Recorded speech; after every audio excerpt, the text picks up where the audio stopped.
क्यों भाई, संथाल परगना वालों की आवाज को क्या हो गया है? अरे ऐसी आवाज नहीं चलेगी। मैं बाबा देवधर के स्थान पर आया हूं, ऐसे थोड़ी ना बोलते हैं। अंत तक दाएं बाएं दोनों पंडालों में मेरे साथ हाथ उठाइए, उठाइए दोनों हाथ। 2024 में झारखंड की सभी सीटें कमल भेजे दिल्ली के, इसका संकल्प का मुट्ठी भींचिए और प्रचंड आवाज से बोलिए, भारत माता की, भारत माता की, भारत माता की। मंच पर उपस्थित श्रीमान दीपक प्रकाश जी, प्रदेश अध्यक्ष झारखंड भारतीय जनता पार्टी, विधानसभा में भारतीय जनता पार्टी के नेता और झारखंड के पहले मुख्यमंत्री भाई बाबूलाल मरांडी जी, झारखंड के पूर्व मुख्यमंत्री और राष्ट्रीय उपाध्यक्ष श्री रघुवर दास जी, मोदी जी की मंत्रिपरिषद में मेरी साथी बहन अन्नपूर्णा देवी जी, हमारे भाजपा के प्रभारी जिनके नेतृत्व में यूपी में भारतीय जनता पार्टी 74 सीट जीतकर आई, ऐसे श्री लक्ष्मीकांत वाजपेयी जी, आज जिनके निमंत्रण पर मैं इफ्को नैनो तरल कारखाने का भूमि पूजन करने आया, ऐसे इस क्षेत्र के जागरूक सांसद श्री निशिकांत दुबे जी, श्री सुनील सोरेन जी, हमारे सांसद महोदय, श्री आदित्य साहू जी सांसद महोदय, श्री विनोद शर्मा जी, श्री नारायण दास जिला अध्यक्ष जी, विधायक भी है, हमारे दिलीप सांगण, दिलीप भाई खड़े हुए हैं, दिलीप भाई आगे आइए जरा। इफ्को के चेयरमैन साहब है, जोर से ताली बजाओ भाई। बहुत बड़ा कारखाना आज ये देवधर में लेकर आए हैं हमारे इफ्को के प्रबंध निदेशक अवस्थी जी, और आज जिनको मिलने के लिए मैं यहां आया हूं, ऐसे समग्र संथाल परगना से आए हुए प्यारे भाइयों बहनों माताओं और मेरे जिगर के टुकड़े जैसे युवा मित्रों, आप सभी को जोहार, नमस्कार। मित्रों, आज देवधर में आया हूं तब सबसे पहले बाबा के चरणों में प्रणाम कर मेरी बात की शुरुआत करना चाहता हूं, क्योंकि इसी के कारण ये धरा पूरे देश और दुनिया में पवित्र स्मरण के साथ जानी जाती है। आज इस भूमि का कंकड़ कंकड़ पूरा देश संकर मानता है, वो बाबा के चरणों में मैं प्रणाम कर मेरी बात की शुरुआत करना चाहता हूं। मित्रों, आज जब मैं यहां आया हूं तब ये कहना चाहता हूं, ये संथाल परगना की भूमि ऋषि मुनियों की भूमि है, संथाली वीरों के रक्त से संचित आजादी का इतिहास लिखने वाली भूमि है, और ये भूमि बाबा भोलेनाथ की भी भूमि है। मित्रों, इसी धरती पर धरती गोंडा के वीर शहीद चुनाराम महतो, शहीद गोविंद महतो, उनको मैं प्रणाम करता हूं।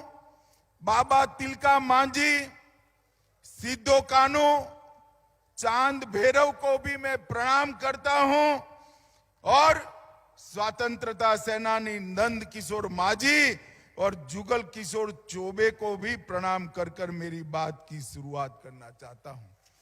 मित्रों, आज का दिन भारत के इतिहास में बहुत महत्वपूर्ण दिन है, क्योंकि आज ही के दिन 1922 में उत्तर प्रदेश में चौरी चौरा कांड हुआ था, जिसने अंग्रेजों के पूरे शासन को हिलाकर रख दिया। महात्मा गांधी ने उस दिन निर्णय लिया कि पूरा आजादी का आंदोलन एक भी रक्त की बूंद बहाए बगैर होगा, और अंत में अंग्रेजों को जाने के लिए मजबूर होना पड़ा। मित्रों, आज का दिन बहुत महत्वपूर्ण दिन है। आज का दिन बहुत ऐतिहासिक महत्व का दिन है। मित्रों, आज अभी अभी यहीं बगल में ही 30 एकड़ भूमि में देवधर में नैनो यूरिया के तरल यूरिया के संयंत्र के स्थापना का काम हुआ है। मैं बहुत बात करना नहीं चाहता, मगर ढेर सारे किसान हैं, इनको इतना जरूर कहना चाहता हूं कि इफ्को ने एक बहुत बड़ा काम किया है। विश्व में सबसे पहले तरल नैनो यूरिया किसी ने बनाया तो ये हमारी सहकारिता से चलने वाली संस्था इफ्को ने बनाया है। और यही भूमि पर एक बड़ा संयंत्र लगेगा जो 6 करोड़ बोतल नैनो तरल यूरिया का उत्पादन करेगा।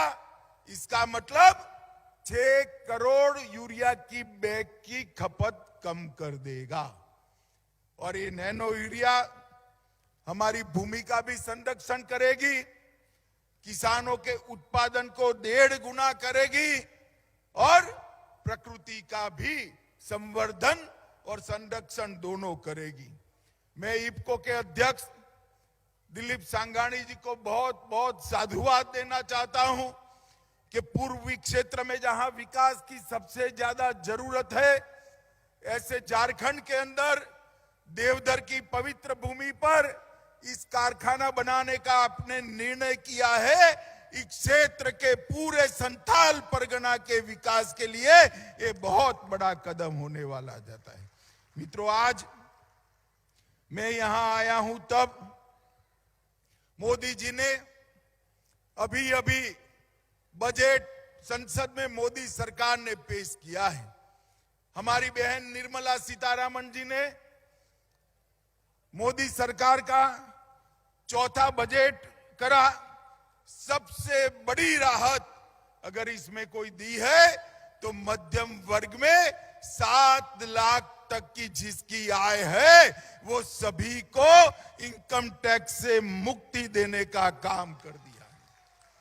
इसके साथ साथ मेरे आदिवासी भाइयों के लिए 740 एकलव्य मॉडल स्कूल का निर्माण किया जाएगा। एकलव्य स्कूलों के लिए 38,000 शिक्षकों की भर्ती की जाएगी और इस देश के 80 करोड़ लोगों को और 1 साल तक मुफ्त में अनाज देने का निर्णय नरेंद्र मोदी सरकार ने किया है। कोरोना जब आया तब सबकी रोजगारी में बिखवार आया। ये बिखराव के चलते मोदी जी ने फैसला किया था किसी भी गरीब के घर का चूल्हा बंद नहीं होने देगी ये सरकार। ये संवेदनशील नेता, संवेदनशील प्रधानमंत्री नरेंद्र मोदी जी ने 2.5 साल तक हर गरीब के घर में प्रति व्यक्ति प्रति माह 5 किलो अनाज मुफ्त पहुंचाया है और अब और 1 साल तक मुफ्त में अनाज देने की बात इस बजट में मोदी जी लेकर आए हैं। ये इस देश के गरीबों के लिए आशीर्वाद रूप है। मित्रों, इसके साथ साथ युवाओं के लिए राष्ट्रीय डिजिटल लाइब्रेरी स्थापित की जाएगी। एडवांस स्किल ट्रेनिंग का भी महत्व जानकर इसके लिए प्रावधान किया गया है और गरीब घर की बच्चियों के लिए 157 नए नर्सिंग कॉलेज खोलने की भी शुरुआत की है। मित्रों, मोदी जी की सरकार ने गरीब, आदिवासी, दलित, उसके हित को, पिछड़ा वर्ग के हित को हमेशा ध्यान में रखा।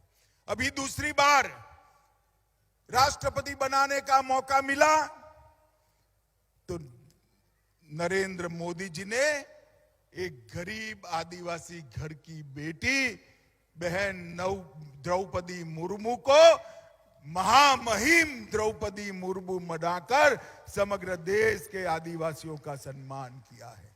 पहली बार आजादी के बाद राष्ट्रपति भवन के अंदर एक गरीब घर की महिला आदिवासी राष्ट्रपति बनकर दुनिया भर के राष्ट्राध्यक्ष का स्वागत कर रही है। ये केवल आदिवासी भाइयों के लिए नहीं, देश के हर गरीब के लिए बहुत बड़ी बात है। हर गरीब का सम्मान है, आदिवासियों का सम्मान है।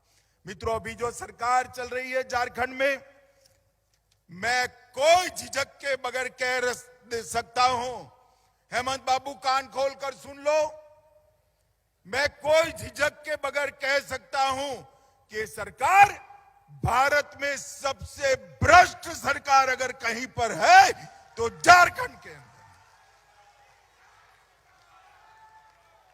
मित्रों, अटल जी ने झारखंड को बनाया था एक सपने के साथ कि झारखंड का विकास होगा, यहां के दलित, यहां के आदिवासी, यहां का पिछड़ा वर्ग जो सालों से अन्याय सहन करता था, वो अन्याय का निवारण होगा। रघुवर जी की सरकार, अर्जुन मुंडा की सरकार ने शुरुआत तो अच्छी की, फिर से हेमंत बाबू आ गए। अरे भाई, कोई मंत्री बनता है, मुख्यमंत्री बनता है तो भ्रष्टाचार करता है तो हाथ से करता है। इन्होंने तो ट्रैक्टर और रेलवे के वैगन से भ्रष्टाचार करना शुरू कर दिया। जरा शर्म करो, शर्म करो। जो पैसा गरीब आदिवासियों के विकास के लिए है, जो पैसा हमारे पिछड़े वर्ग के गरीब भाइयों के लिए, दलित भाइयों के लिए, वो पैसा आज गबन कर दिल्ली के दरबार में पहुंचा रहे हो। हेमंत बाबू, जनता के 1000 आंख और 1000 कान होते हैं। जनता है जो सब जानती है। एक बार चुनाव के मैदान में आ जाओ, 2-2 हाथ कर लो, झारखंड की जनता आपको हटाने के लिए तैयार बैठी है। मित्रों, मैं इतना ही कहना चाहता हूं, हेमंत बाबू सिर्फ भ्रष्टाचार नहीं करते हैं, मत बैंक की लालच में यहां की जनसांख्यिकी भी बदल रहे हैं, डेमोग्राफी चेंज हो रही है। घुसपैठिए घुसाकर आदिवासी और पिछड़े बहुल एरिया क्षेत्र में आदिवासियों की और पिछड़ों की संख्या कम हो रही है। घुसपैठिए घुसकर आदिवासियों की जमीन हथिया रहे हैं, आदिवासी बच्चियों के साथ अत्याचार कर रहे हैं, और ये वोट बैंक की लालच में मुस्कुराते हुए हेमंत सोरेन इसको देख रहे हैं। हेमंत बाबू, ये जो आप कर रहे हो उसको पूरा झारखंड समझता है। झारखंड के पिछड़े वर्ग का हर युवा समझता है, हर बच्ची समझती है, आदिवासी भी इसको समझते हैं। और साहेबगंज, पाकुड़ा, गोंडा, दुमका और जामताड़ा के अंदर आदिवासियों की संख्या घट रही है, घुसपैठियों की संख्या बढ़ रही है। ये बहुत चिंता का विषय है। और अब आदिवासियों की संख्या 35% से घटकर 24% रहेगी। और इसके साथ साथ पिछड़े वर्ग की संख्या में भी कमी आई है। और मित्रों, अब ये जो घुसपैठिए जमीन कब्जा रहे हैं, इसके सामने तो हेमंत बाबू बोलने की हिम्मत ही नहीं रखते हैं, क्योंकि उनकी वोट बैंक और उनकी साथी पार्टी कांग्रेस पार्टी उनको रोक रही है। मगर हम भारतीय जनता पार्टी के कार्यकर्ता ये नहीं होने देंगे। झारखंड के अंदर जनसंख्यिकी नहीं बदलने देंगे। ये झारखंड जिनका है उसी का रहेगा। ये भारतीय जनता पार्टी का निर्णय है। मित्रों, और यहां पर साइबर क्राइम का बड़ा हब बन गया। जामताड़ा और देवधर दोनों जगह पे साइबर क्राइम के बच्चों को गलत रास्ते पर चढ़ाकर बहुत बड़े अपराध हो रहे हैं।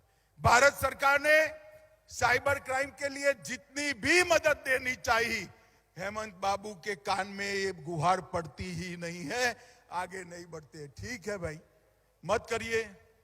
चुनाव आने वाला है 2024 में 14 की 14 सीटें और बाद में विधानसभा में पूर्ण बहुमत की भारतीय जनता पार्टी की सरकार बनने वाली। हेमंत बाबू, मैं पूछना चाहता हूं, साहिबगंज में रीबी का पहाड़ियन बेटी की हत्या हो गई, आपने क्या किया? आप मुझे बताओ संथाल परगना वालों, मुख्यमंत्री की जिम्मेदारी है या नहीं है? जोर से बोलिए, है या नहीं है? दुमका में अंकिता को मार डाला गया, मुख्यमंत्री की जिम्मेदारी है या नहीं है? ये आदिवासी समाज की बेटियों की निर्मम हत्या हो रही है और आप वोट बैंक की पॉलिटिक्स कर रहे हो। शर्म करो, शर्म करो। इसके लिए झारखंड नहीं बनाया था, हमने झारखंड बनाया था। यहां पिछड़ा वर्ग, दलित, आदिवासी तबके को न्याय मिले, इनको विकास मिले, इसके लिए बनाया था। और आप विकास करने की जगह आदिवासी बेटियों की हत्या हो रही है, आप कुछ नहीं कर सकते। अभी बाबूलाल जी ने ढेर सारी बातें बताई। एम्स बन गया, एयरपोर्ट बन गया, बड़े बड़े नेशनल हाईवे बन गए, ये नैनो का कारखाना लग गया, एक किसी ने बिजली का भी कारखाना लगाया है, एक लोहे का भी कारखाना लगाया। भाई आपने तनिक कुछ किया है तो बता दो। मैं तो पूरा लिस्ट बता दिया जो बाबूलाल जी ने बताया। हेमंत बाबू, संथाल परगना में आपने कुछ नहीं किया, लोगों को बेवकूफ बनाने का काम किया। संथाल परगना की जनता आज आपको जान चुकी है। बेटियों के हत्या का हिसाब मांगती। हमारे रघुवर दास जी ने मल्टी मॉडल टर्मिनस बनवाया था, आपने क्या किया? हमने हर किसान को 6,000 रुपया दिया सालाना, आपने क्या किया? मोदी जी ने हर गरीब के घर में गैस का सिलेंडर पहुंचाया, आपने क्या किया? हमने 2.5 करोड़ गरीबों को घर दिया, आपने क्या किया? हमने 3 करोड़ गरीबों के घर में बिजली पहुंचाई, आपने क्या किया? हमने 10 करोड़ गरीबों के घर में शौचालय बनाए, आपने क्या किया? हमने पूरे झारखंड में मुफ्त में कोरोना के 2 टीका लगा दिए। हेमंत बाबू, आपने क्या किया? मुझे बताओ भाइयों बहनों, आप सभी को कोरोना का टीका लग चुका है? जिसका लगा है हाथ ऊपर करो जरा। लगा है ना? जोर से बोलो, लगा है ना? 25 पैसा भी देना पड़ा है क्या? देना पड़ा है क्या? ऊपर से मोदी जी ने कॉफी पिलाई ना, मोबाइल पर रिसीट भेज दी ना।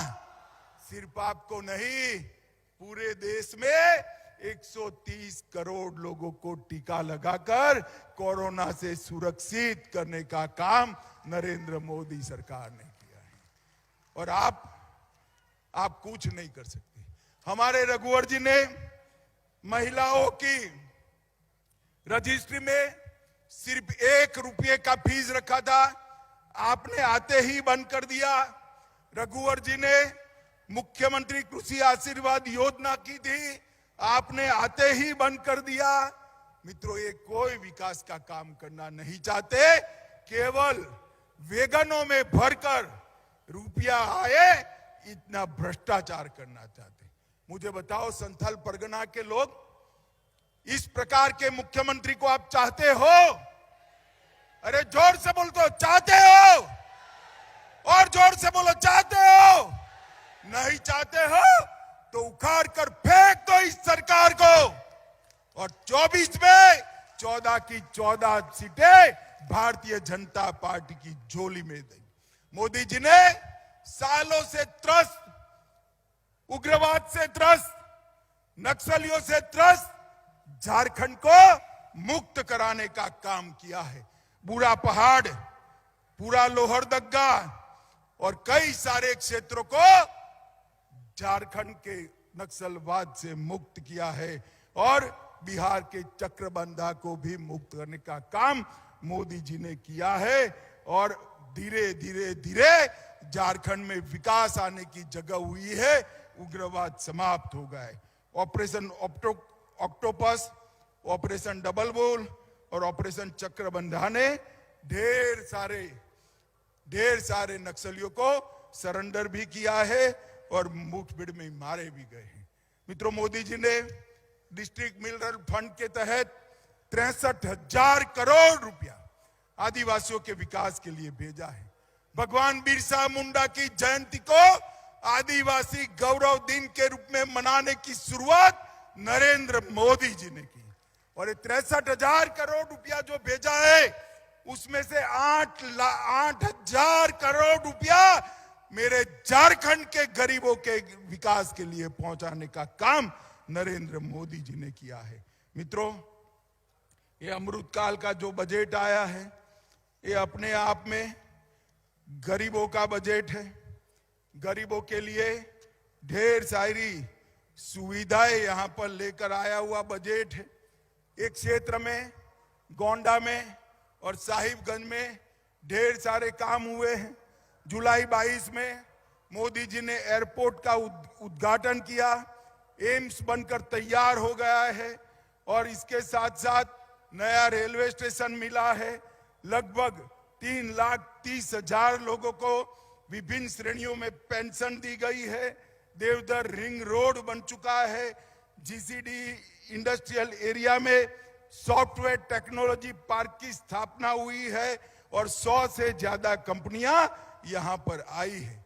प्रधानमंत्री जन धन योजना में झारखंड के हर घर में बैंक अकाउंट खुला है। आवास योजना में सिर्फ गोंडा क्षेत्र में 1,44,000 घरों का निर्माण हुआ है। ग्राम सड़क योजना 1280 किलोमीटर सड़क का निर्माण किया है और प्रधानमंत्री उज्ज्वला योजना में सिर्फ संथाल परगना में 7,90,000 माताओं को गैस का सिलेंडर देने का काम ये भारतीय जनता पार्टी की मोदी सरकार ने किया है। माताओं, भाइयों, बहनों, आज मैं यहां आया हूं। हमारी ये राजमहल वाली सीट है, वो गत चुनाव में छूट गई थी। आज मैं राजमहल सीट के सभी मतदाताओं को करबद्ध निवेदन करने आया हूं। गोंडा जैसा विकास राजमहल में भी करना है तो एक कमल खिला दीजिए, मोदी जी को आशीर्वाद दीजिए, यहां पर भी विकास आ जाएगा। मुझे बताइए माताओं, भाइयों, बहनों, 2024 में 14 की 14 सीटें भारतीय जनता पार्टी की झोली में डालेंगे क्या? अरे सुना ही नहीं पड़ता है भैया, डालोगे क्या? 14 कमल खिलाओगे? मोदी जी को फिर से प्रधानमंत्री बनाओगे? पूर्ण बहुमत की भाजपा सरकार बनाओगे? तो मेरे साथ दोनों हाथ उठाइए, संकल्प की विजय के संकल्प की मुट्ठी बींचिए और प्रचंड आवाज से बोलिए, भारत माता की, भारत माता की, भारत माता की, वंदे वंदे वंदे।